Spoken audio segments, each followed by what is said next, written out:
tema da mensagem dessa noite é Obed-Edom, milagre da presença de Deus. Abra sua Bíblia no livro de 2 Samuel, capítulo 6. Obed-Edom, milagre da presença de Deus.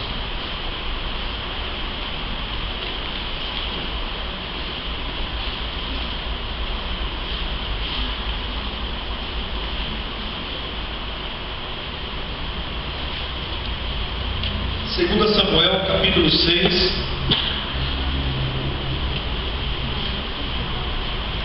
nós vamos ler dos versículos 1 a 12.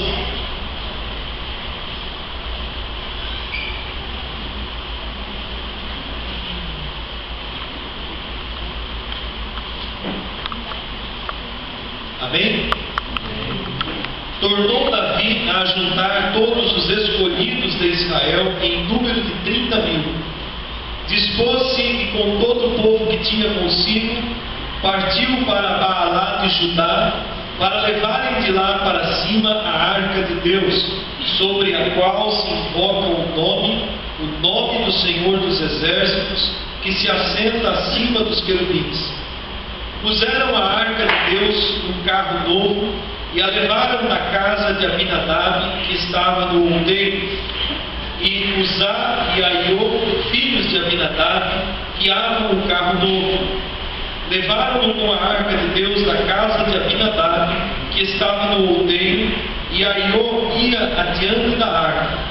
Davi e toda a casa de Israel alegravam-se perante o Senhor, com toda sorte de instrumentos, de pau, de faia, com harpas, com saltérios, com tamboris, com pandeiros e com símbolos. Quando chegaram à eira de Nacon, estendeu Uzá a mão à arca de Deus e a segurou, porque os bois tropeçaram. Então a ira do Senhor se acendeu contra Uzá, e Deus o feriu ali por esta irreverência, e morreu ali junto à arca de Deus. Desgostou-se Davi, porque o Senhor irrompera contra Uzá, e chamou aquele lugar Pérez Uzá até o dia de hoje. Temeu Davi ao Senhor naquele dia e disse: como virá a mim a arca do Senhor?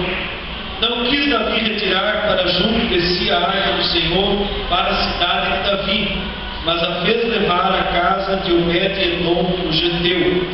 Ficou a arca em casa de Obed-Edom, o geteu, 3 meses, e o Senhor o abençoou e a toda a sua casa. Então avisaram a Davi, dizendo: o Senhor abençoou a casa de Obed-Edom e tudo quanto tem por amor da arca de Deus. Até aqui, irmãos. Bom, nós vamos entrar num contexto um pouco longo da história da nação de Israel, mas os irmãos sabem que a arca da aliança, desde quando ela havia sido construída por Moisés, bem antes de Davi, ela era o símbolo da presença de Deus no meio do povo de Israel. Ainda que fosse um objeto feito de madeira de acácia, revestida de ouro por dentro e por fora, ela tinha um símbolo muito especial. A arca da aliança, ela representava a própria presença de Deus no meio do povo de Israel. E havia várias instruções a respeito da arca da aliança do Senhor. Alguns domingos atrás eu preguei sobre os filhos de Eli, e nós vimos naquela passagem o momento em que a arca do Senhor foi tomada do povo de Israel. Porque aqueles sacerdotes, filhos de Eli, eles levam a arca da aliança do Senhor para o campo de batalha como se fosse um amuleto para dar sorte. Vamos trazer a arca da aliança do Senhor para o campo da batalha e nós vamos vencer a guerra. E Deus deu uma grande missão naquele dia. A arca foi tomada pelo inimigo. Os filisteus tomaram a arca da aliança e levaram para o seu território, e o povo de Deus perdeu aquele que era o seu maior símbolo de relacionamento com Deus. Então nós vamos partir desse ponto da história. Durante bom tempo, a arca da aliança do Senhor, ela ficou fora do povo de Israel. Foram 7 meses que a arca da aliança do Senhor ficou com os filisteus, que eram o povo inimigo de Israel. E ali nós vamos lembrar que enquanto a arca esteve com os filisteus, Deus feriu os filisteus. Houve ferimentos, tumores começaram a surgir entre o povo filisteu. Houve uma praga de ratos que atacaram as plantações, as casas dos filisteus. E de cidade em cidade, de onde eles tiravam e levavam a arca para outra cidade, as pragas acompanhavam. A arca passou pelas 5 principais cidades dos filisteus, até que eles resolveram devolvê-la ao povo de Israel. Logo que os filisteus tomaram a arca da aliança do Senhor, eles a puseram no templo do seu Deus, de Deus Dagon. E na primeira noite que eles puseram a arca junto da estátua de Dagon, o que aconteceu? A estátua aparece caída aos pés da arca da aliança. Aí eles levantam a estátua. Na segunda noite, a estátua de Dagon aparece caída de novo, de bruços, com a cabeça e os membros cortados. Então eles foram entendendo que o Deus de Israel não era qualquer Deus. E durante 7 meses sofreram as consequências de terem tomado a arca do Deus de Israel. E aí eles resolvem devolver a arca para o povo de Israel. E nós vemos então a arca sendo devolvida. Os filisteus pegam 2 vacas, atrelam um carro novo, colocam a arca da aliança sobre essas vacas que tinham crias, prendem as crias das vacas e soltam. Eles fizeram um teste: olha, se essas vacas, ao invés de elas voltarem aonde estão as suas crias, elas se dirigirem para o território de Israel, então o problema é que o Deus de Israel estava realmente se vingando de nós. E exatamente como eles fizeram, como eles falaram, aconteceu. A hora que eles soltam aquelas 2 vacas, ao invés de elas voltarem onde estavam presos os seus bezerros, elas vão direto em direção ao caminho da nação de Israel, ao território de Israel. A primeira cidade que a arca chega, que as vacas chegam com aquela arca, é a cidade de Bet-Semes. E eles recebem com alegria. A arca do Senhor estava voltando para o povo de Israel. Eles recebem com extrema alegria. Mas ali em Bet-Semes, depois que os levitas tiram a arca de cima daquele carro, carregam no ombro, levam para um determinado lugar, homens da cidade de Bet-Semes, eles vão espiar a arca. E de uma maneira irreverente, eles abrem a arca e morrem 70 homens. Era extremamente proibido tocar na arca do Senhor. Os levitas, os sacerdotes, quando transportavam a arca, eles não podiam pôr a mão, ela era colocada em varais, por aqueles anéis que existiam em volta da arca.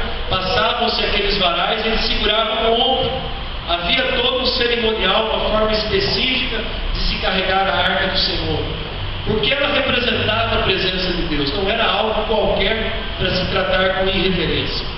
Então em Bet-Semes morrem 70 homens, e o povo da cidade fica angustiado.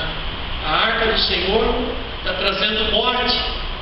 E então eles entram em contato com levitas, com sacerdotes de uma outra cidade chamada Kiriat Jearim. E então a arca é levada para aquela cidade sob o ombro dos sacerdotes e depositada na casa de um homem chamado Abinadab, que era levita da família de Coate, a família que era responsável por transportar a arca da aliança do Senhor. E ali a arca ficou depositada. A palavra de Deus diz no texto de Samuel que ficou 20 anos na casa de Abinadab. Mas eu creio que naquele momento se referia aos últimos 20 anos que ela ficou. Porque na verdade a arca da aliança ficou esquecida durante todo o reinado de Saul, que foram 40 anos. Em momento nenhum Saul mandou buscar a arca, tirar da casa de Abinadab e trazer para Jerusalém. Nenhuma vez. Então foram 40 anos só no reinado de Saul. Davi começa a reinar e ele reina 7 anos na cidade de Hebron. Depois ele conquista Jerusalém, e ele transfere o governo para Jerusalém. Então 40 anos mais 7 anos, pelo menos 47 anos. E se a gente considerar os 20 anos que fala em 2 Samuel, vamos imaginar que a Arca da Aliança do Senhor, ela possa ter ficado quase que uma geração, quase 70 anos, esquecida. Até que Davi, o rei Davi, ele se lembra e ele deseja então trazer a Arca da Aliança, tirar da casa de Abinadab e trazer para a capital do país, para Jerusalém. Ele manda levantar uma grande tenda, um tabernáculo, todo caprichoso, com vários detalhes, imitando o tabernáculo de Moisés no passado. E a arca então é trazida para aquele lugar, para essa tenda em Jerusalém. É esse ponto da história que nós lemos. É essa passagem que nós acabamos de ler. Durante um bom tempo a arca ficou esquecida, quase que desprezada. Mas então Davi, que era um homem adorador, ele deseja trazer a arca. Mas nós sabemos que Davi fez do jeito errado. A arca não poderia ser trazida em cima de um carro de bois. Ela tinha que ser transportada sob os ombros dos sacerdotes. E Davi, talvez naquela ansiedade, ou na pressa, ou no desejo de trazer essa arca para Jerusalém, ele acaba fazendo como os filisteus fizeram. A arca é colocada sobre um carro de bois. E aí então nós vemos aqui o nome de dois jovens. A palavra diz que eles eram filhos de Abinadab. Na verdade eles eram netos. Abinadab gerou Eleazar, que foi responsável por cuidar da arca do Senhor, e Uzai e Aiô eram filhos de Eleazar, quase uma geração. Esses dois jovens eram levitas, da mesma família, e era a família responsável por transportar a arca do Senhor. Notem que a arca ficou muito tempo na casa dessa família, e a Bíblia não relata que tenha acontecido nada de extraordinário. Em todo o tempo que ficou sob os cuidados de Abinadab, depois de Eleazar, de Uzai e Aiô, não aconteceu nada de especial. Nós podemos até imaginar que esses meninos cresceram vendo a arca dentro ali da sua casa como um simples móvel. É um móvel, está guardado ali, o pai cuida, eles cresceram, começaram a cuidar também, mas nunca valorizaram a arca do Senhor como verdadeiro símbolo da presença de Deus. Por isso que eles também concordam com Davi e transportam a arca da maneira errada. Ao invés de colocarem nos ombros, eles levam em cima do carro de boi. E Deus não aceita aquela atitude considerada como irreverência. Gente, mas qual o problema? Estava transportando, tinha que ser exatamente como Deus tinha ordenado, tinha. Deus havia orientado Moisés, detalhado como a arca deveria ser transportada. Deus especificou detalhes, porque tudo tinha um significado profundo. Então, Deus considera uma irreverência quando a arca está sendo transportada da maneira errada. E Ele faz com que os bois tropecem. Quando os bois tropeçam, o que acontece? Outra atitude de reverência. Uzá, que era levita, que sabia como tinha que transportar a arca, ele segura com as mãos. Ele toca a arca com a mão e ele morre naquele lugar. No momento em que ele toca a arca com a mão, ele morreu. E a Bíblia diz que ele morreu por causa da irreverência dele ter tocado a arca com a mão. E Davi fica extremamente abatido, entristecido. Davi vê que Deus não estava aceitando tudo aquilo que ele tinha feito, reunido o povo, uma multidão, reunido os levitas, os cantores, os tocadores de instrumentos, uma grande festa, um grande cortejo levando a arca para Jerusalém. Davi estava certo que estava agradando a Deus. Aparentemente ele estava fazendo tudo certo, mas não estava agradando a Deus. Quando as coisas são feitas para Deus, em desacordo com aquilo que Deus estabeleceu, elas não agradam ao Senhor. No reino de Deus não existe aquela conversa de que os meios justificam o fim. Não adianta a gente querer fazer do nosso jeito para chegar num determinado objetivo dentro do reino de Deus. Tem que ser do jeito de Deus. Então, Davi, com a maior boa vontade, apesar de tudo, não fez do jeito de Deus. Muitos ministérios dão errado por causa disso. Muitas obras dão errado por causa disso. Você tem toda a boa vontade de fazer algo dentro da obra de Deus, mas você não observa os princípios, a maneira como Deus estabelece que deva ser feito. E por que não dizer também na nossa vida pessoal, nós que somos filhos de Deus? Muitas coisas dão errado na nossa vida pessoal, porque sequer consultamos ao Senhor para saber se deveríamos fazer algo, uma certa decisão. Então, temos esse comprometimento com Deus, de fazer as coisas dentro dos princípios que Deus estabeleceu. Davi se sente extremamente abatido quando Uzá morre. E ele então resolve enviar a arca da aliança do Senhor para a casa de um dos seus servos, de alguém que ele conhecia, Obed-Edom. E a arca da aliança do Senhor então vai para a casa de Obed-Edom e fica ali durante 3 meses. E o texto que nós lemos diz que a casa, a família de Obed-Edom prosperou grandemente. Palavra maravilhosa, né, nos dias de hoje, prosperidade. Todo mundo quer prosperidade. A arca da aliança do Senhor, que representava a presença de Deus, foi recebida na casa de Obed-Edom, e a casa de Obed-Edom prosperou 3 meses.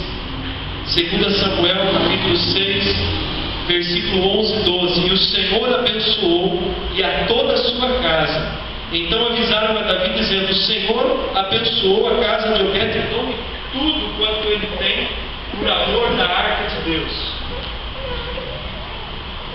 Notem, amados, que há um detalhe diferente. Durante todos os anos em que a arca ficou na família de Abinadab, não há notícias de que a casa de Abinadab havia prosperado. Mas nos 3 meses em que ela ficou na casa de Obed-Edom, nós vemos aqui claramente que tudo que Obed-Edom tinha prosperou. A sua família prosperou, a sua casa prosperou. Então nós vamos partir desse princípio, né? Por que na casa de Obed-Edom foi diferente? O que é que Obed-Edom fez diferente que agradou o coração de Deus para que a arca fizesse com que ele prosperasse? Ela não foi um amuleto na sua casa. Nós vemos aqui algumas situações que constrangem o nosso coração. Por exemplo, a primeira vez que eu li esse texto, eu fiquei inconformado com Deus. Mas Senhor, o Senhor foi muito rígido com Uzá. Por que o Senhor matou ele? Só porque ele tentou segurar a arca com a mão, né? Que mal que tem nisso? Demorou para me entender esse texto, né? As primeiras vezes que eu li esse texto, no começo da minha conversão, eu não consegui entender muito, né? Mas que Deus é esse que mata, né, o sacerdote só porque ele tentou segurar a arca, para não deixar que ela caísse, né? Amados, aqui tem um problema sério, né? Nós vimos que Uzá era levita, era descendente de uma família que tinha a obrigação de cuidar da arca, cresceu vendo aquela arca, porém não valorizou a presença de Deus como ela devia ser valorizada, não obedeceu aos princípios de reverência que havia em relação à presença de Deus que a arca representava. Nós ficamos assim constrangidos com o que Deus fez com Uzá. Sabe por quê? Porque nós pensamos igual Uzá. Nós pensamos igual Uzá. Olha, que mal tem tocar na arca do Senhor? Qual o problema de tratar dessa maneira, né, as coisas que são sagradas, que são santas? Qual o problema de repente eu chegar meio atrasado no culto? Ah, tudo bem, começa às 7 horas, mas eu sei que é 7h15, 7h30. Qual o problema disso? Ah, qual o problema de eu pegar o meu instrumento e ministrar, né, sem estar devidamente preparado? Qual o problema de eu não levar uma vida de oração? E nenhuma vez na semana eu ter um tempo na presença de Deus? Qual o problema? Tudo isso é irreverência na presença de Deus. E nós vemos essa irreverência que acompanhou vários anos a família de Abinadab, Uzá, Aiô, seu irmão, né? Ela se manifesta ele dá um basta. E aí então a irreverência leva a usar a morte. A irreverência leva a usar a morte. Mas então a gente olha uma casa onde as coisas aconteceram diferentes. Quem era Obed-Edom? Para começo de conversa, ele não era levita. Obed-Edom provavelmente era descendente de Esaú, porque Obed-Edom significa servo de Edom. E os edomitas eram descendentes de Esaú, um povo que tinha sido rejeitado, vamos dizer assim. Porém, ele havia abraçado a mesma fé do povo de Israel. Ele resolveu servir ao Deus de Israel. Ele se tornou conhecido de Davi e alguém conhecido no meio do povo. É como se Deus estivesse assim rejeitando a casa do rei, Davi queria levar para Jerusalém, rejeitando a casa do sacerdote e do levita, o status. Deus vai para a casa de alguém desconhecido, nem era da própria raça natural do povo de Israel. E sabe o que a gente vê aqui? Uma referência à graça de Deus estendida, a salvação que veio para nós que não somos judeus, não somos descendentes, não somos israelitas. Talvez alguém aqui seja, mas a grande maioria não é do povo judeu. Mas a graça, a salvação veio do povo de Deus estendida a nós. Então, Obed-Edom, nós podemos nos identificar com esse camarada. Podemos nos identificar com Obed-Edom. Mas aconteceu algo mais tremendo. Obed-Edom, ele abre as portas da sua casa para receber a arca do Senhor. A mesma arca que havia matado 70 homens no passado, que havia causado a morte de Uzá. Agora, esse homem recebe aquela arca com reverência. Ele abre a porta da sua casa. Ele reverencia a presença de Deus. Traz isso para a sua vida pessoal. Quantos que nasceram num berço cristão, foram criados numa escola dominical, aprendendo os princípios da palavra desde pequenininho, se acostumaram com isso e tratam a presença de Deus como os filhos de Abinadab? Se acostumaram, tornou rotina, tornou religiosidade o relacionamento com Deus. Mas agora então a arca vai para a casa de alguém que nem era do povo judeu, estava junto. E esse alguém recebe a arca com reverência, recebe e se alegra, porque de alguma forma a presença de Deus veio até a sua casa. Não foi assim que aconteceu conosco um dia? Principalmente aqueles que não nasceram no berço cristão, que experimentaram as coisas ruins do mundo, se converteram ao Senhor Jesus Cristo. A arca veio um dia para a nossa casa, amados. A presença de Deus veio um dia para dentro da nossa família. E hoje, como eu tenho tratado a presença de Deus dentro da minha família? Qual é a importância? Eu me alegro com a minha família, com os meus filhos, por nós sermos cristãos, por desfrutarmos da presença de Deus no nosso lar. Eu tenho me alegrado com as bênçãos que Deus tem derramado sobre a minha vida. Eu tenho reconhecido o favor de Deus na minha vida. As provisões. Nós vimos aí algumas casas que a Cláudia nos mostrou. Aliás, a casa era um cômodo de madeira, em cima de uma palafita. E a família mora ali, amados. Você consegue se imaginar morando numa casa assim? Não dói o nosso coração quando a gente vê que pessoas vivem nessa condição e nós, num privilégio tão grande o nosso privilégio. Será que temos honrado a Deus agradecendo, pelo menos, dando ações de graças pela casa que nós moramos, ainda que você pague aluguel, pela roupa que vestimos, pelo alimento que temos na nossa mesa, pela ceia que podemos fazer no final de ano, pelas viagens de férias? Muitas famílias viajam de férias nesse período. É bênção, é necessário, descanso, faz parte do lazer. Será que temos agradecido a Deus? Isso faz parte de honrar a presença de Deus na nossa vida. Nós recebemos a arca para dentro da nossa casa. E como nós temos tratado a presença de Deus na nossa casa? Será que é só com murmuração, com reclamação, desprezando, não valorizando? Na casa de Obed-Edom, Deus se alegrou. Então nós vemos aqui que foram apenas 3 meses. 3 meses.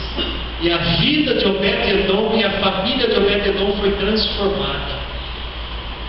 Nós podemos imaginar que Deus abençoou todas as áreas. Eu estava pesquisando a vida de Obed-Edom. Obed-Edom teve 5 filhos e cada nome dos seus filhos reverenciavam a Deus. Dá-nos a entender que ele passou a conhecer a Deus com intimidade, e até então sua mulher não tinha filhos. Talvez a primeira bênção, isso é uma conjectura, a Bíblia não diz, talvez a primeira bênção foi a mulher ficar grávida, gerar um filho. Sabemos que Deus abençoou a casa de Obed-Edom e tudo o que ele tinha.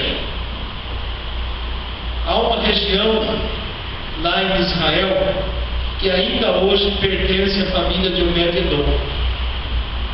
O pastor amigo meu viajou e visitou esse lugar, a casa de Obed-Edom. É como se fosse uma pequena chácara para nós, né? Pequena mesmo, né? Imagina uma chácara pequena, uma área de uns, vamos dizer, 1000 metros quadrados. Mas ela existe até hoje.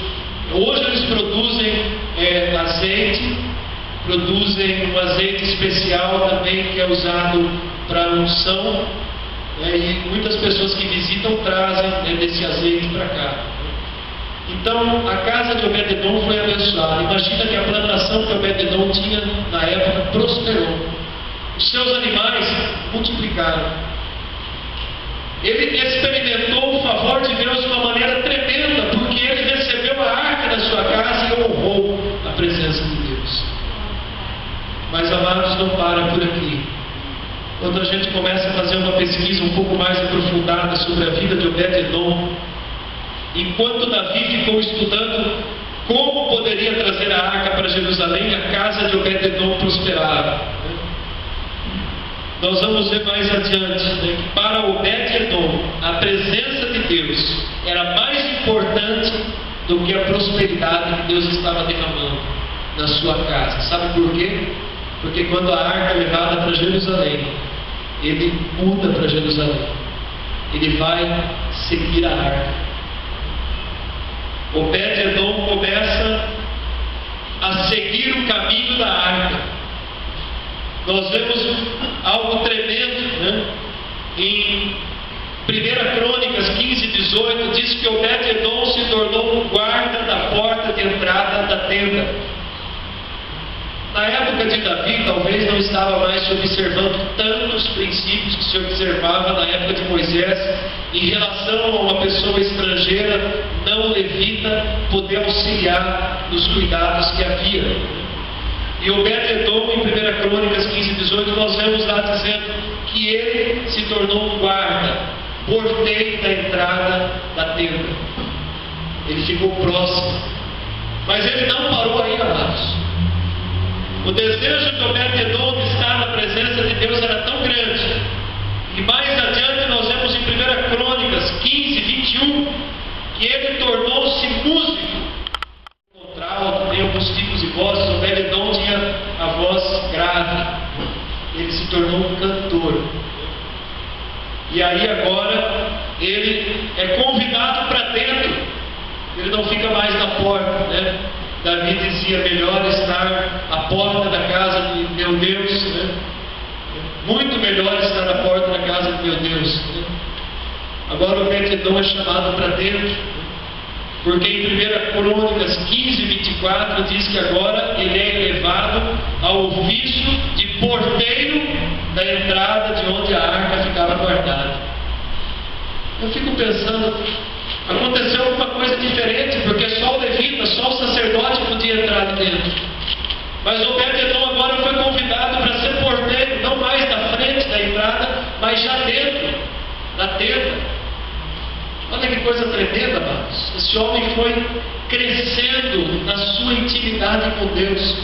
Tal era o seu desejo que Deus foi abrindo caminho para que o seu ministério fosse cada vez maior, mais próximo, mais íntimo da presença de Deus. E aí a gente pode pensar, bom, já foi longe demais para alguém que era servo, né, de Edom. Mas não para por aí. Quando a gente começa a estudar 1 Crônicas, capítulo 16, nós vamos ver que nos versículos 4 e 5 aparece de novo falando de Obed-Edom. E o que é que ele está fazendo agora? Tocando instrumentos. Ele começa a fazer parte da equipe, nada mais, nada menos de Asaf, um dos maiores líderes de adoração na época de Davi. Obed-Edom está tocando instrumentos com, vamos dizer, o ministério de Asaf. Isso é tremendo se a gente parar para pensar. Alguém que não se limitou a ficar no nível. O desejo desse homem foi cada vez subir mais.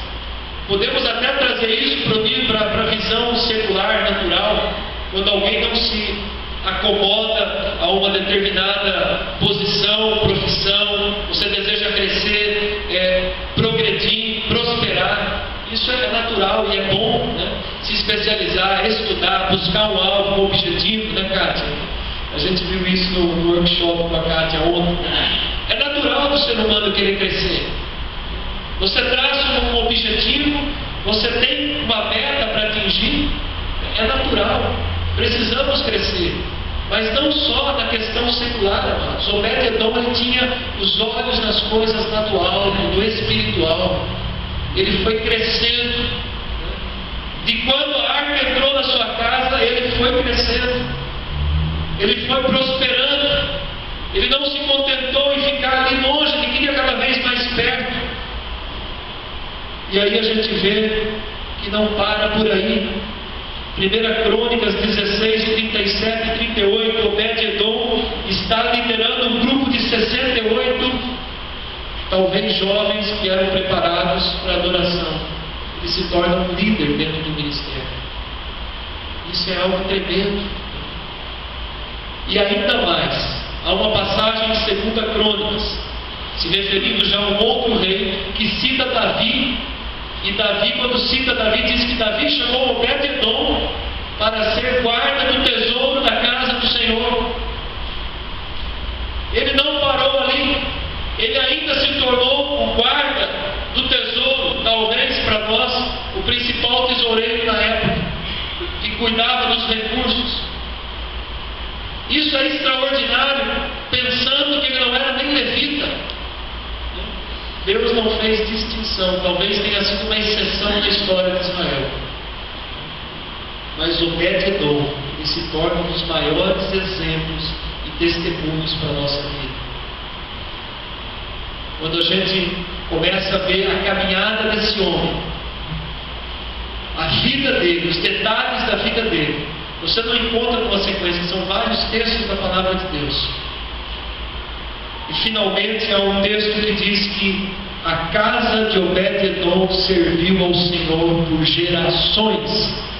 Não uma geração, por gerações. Quando a presença de Deus entra na nossa família, alcança um da nossa casa, gerações podem ser abençoadas. Quando uma pessoa se converte dentro de uma família, gerações serão alcançadas. E a gente vê isso, amados. Você pode ver isso na sua família, na história da sua casa. Então, como é tremendo a gente olhar para aquilo que Deus pode fazer. Hoje talvez a gente não esteja enxergando, a nossa visão é limitada, mas Deus está olhando tão distante, tão lá na frente. Homens que foram praticamente insignificantes na sua geração, não foram famosos, não foram grandes celebridades, mas deixaram um legado, deixaram uma herança tremenda dentro da história, na história da igreja. Muitos nós conhecemos. Então que nós possamos olhar para a vida de Obed-edom, aquele que recebeu a arca com alegria e que adorou ao Senhor, que não se limitou apenas nos 3 meses em que ela ficou na sua casa, ele foi atrás da presença de Deus.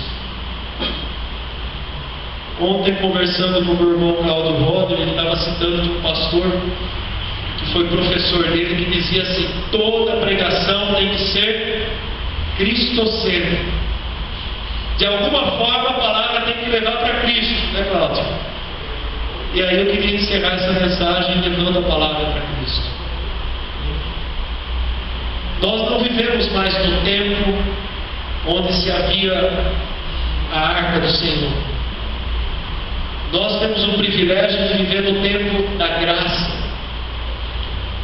Mas para pensar, um dos nomes pelo qual Jesus Cristo era identificado era Emanuel, que significa Deus conosco.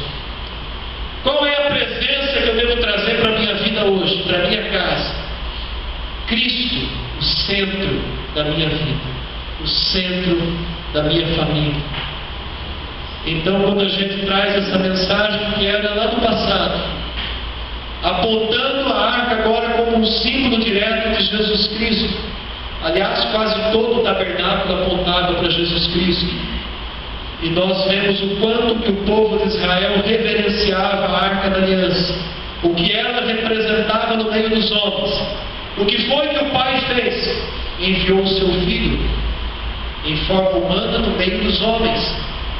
Podemos dizer, Jesus Cristo é a arca. Entre os simbolismos que haviam no passado, ela aponta para Jesus Cristo. Veio para o nosso meio, se tornou um conosco. Qual é a honra que temos dado ao nosso Salvador? Aquele que simplesmente agora habita em nós, pelo Espírito Santo. Qual é a honra que temos dado? Será que temos feito como Obed-edom, amados? Ansiamos pela presença de Deus. Como você tem tratado Cristo hoje, que é o centro da tua vida? Nos mínimos detalhes é que nós percebemos como temos tratado a Cristo. Quando há temor no nosso coração, quando nos desviamos do mal, quando vemos uma situação de perigo na qual nós podemos ser envolvidos por ela, e nós nos desviamos, porque temos temor, porque honramos a Cristo. A palavra de Deus, ela diz que o diabo anda ao derredor procurando alguém que ele possa tragar. Essas pessoas que o diabo está procurando alguém que ele possa tragar são os cristãos, porque os outros já estão sob o controle, o domínio dele. Alguém que ele possa tragar. Paulo diz: aquele que está de pé, veja que não caia. Então nós corremos risco. Não tem ninguém, por mais santo que seja, por mais separado, consagrado a Deus que seja, que não corre risco. E quanto mais nós honramos a Cristo, a arca em nós, mais fortalecidos na fé, menos riscos nós corremos. Mas o contrário também é verdade. Quanto mais começamos a tratar a Cristo, como a arca foi tratada por Uzá, por Abinadab, Cristo, eu creio, Ele é o Filho de Deus, beleza, eu sou cristão, né, mas eu não me comprometo com Ele. Meu relacionamento com Ele é assim, começa a ficar meio rotina, né, meio dia a dia, né, meio religiosidade. Eu estou tratando Cristo como a arca foi tratada na casa de Abinadab. Então o risco de uma queda, de cair numa armadilha do diabo, se torna maior. E é isso que a igreja precisa enxergar nos dias de hoje. Os perigos são maiores ainda na nossa geração. E cada lugar tem o seu risco. Para nós que vivemos nessa região, com esse conforto, com tantos recursos, a própria prosperidade se tornou um risco de nos afastarmos, de desonrarmos a presença de Deus. Os próprios benefícios que temos recebido de Deus se tornaram um risco na nossa vida, de começarmos a tratar a Deus com irreverência, pensando assim: bom, se eu estou prosperando, se está dando tudo certo, é sinal que a minha vida está agradando a Deus, então eu posso continuar vivendo do jeito que eu estou. Então Deus também não está levando muito em conta as minhas falhas, os meus começa a tratar com irreverência. E nós esquecemos que até o ímpio prospera, e muitas vezes até mais do que o cristão. Ser próspero não significa que você está agradando a Deus. Precisamos tomar consciência de que reverenciar a Deus, honrar a presença de Deus, é viver com temor a Deus, com cuidados na nossa vida, não deixar que as coisas que o mundo oferece, ou as bênçãos que conquistamos, ou o fruto do nosso trabalho, possam tomar conta do nosso coração a ponto de dizermos assim: não preciso tanto de Deus, está indo tudo tão bem, de repente a hora que eu precisar eu busco. Não é esse o tipo de relacionamento que nós temos que ter com Deus.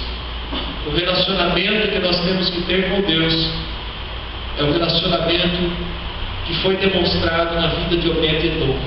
Alguém que desejava cada vez mais e mais da presença de Deus. Alguém que abriu mão da sua casa e se mudou para acompanhar a arca do Senhor. Para onde ela ia, eu também vou. Que esse seja o sentimento do nosso coração. Nós estamos terminando o ano. E é muito comum terminar o ano e pegar lá o caderno, uma folha e colocar coisas. Olha, no ano que vem eu quero fazer isso, mais aquilo. A gente traça ali, né? Coloca algumas coisas. Mas se a presença de Deus não estiver na nossa vida, tudo que nós fizermos vai ser em vão. Você pode conquistar, alcançar 1000 objetivos, mas se você descuidar da tua vida espiritual, do teu relacionamento com Deus, tudo que você alcançar lá na frente talvez não seja bênção, mas tudo que nós alcançamos com a presença de Deus certamente é bênção, como foi para Obed-Edom. A casa prosperou, a família prosperou, mas com a presença de Deus. Amém, igreja? Que a gente possa guardar essa palavra no coração nesse final de ano e projetar um ano de 2015 com um propósito específico. Coloque em primeiro lugar na tua lista de propósitos para 2015: buscar mais a presença de Deus. E aí o Senhor diz: buscar-me-eis e me achareis, quando me buscardes de todo o teu coração. Serei achado de vós, diz o Senhor, e farei mudar a vossa sorte. Esse é o desejo do coração de Deus, que nós o busquemos com todo o nosso coração. Amém? Vamos nos colocar em pé. Então eu desejo a todos um Natal abençoado, que você possa desfrutar junto da sua família, um Natal abençoado, um dia de comunhão, um dia onde o Senhor se manifeste na tua casa, na tua família.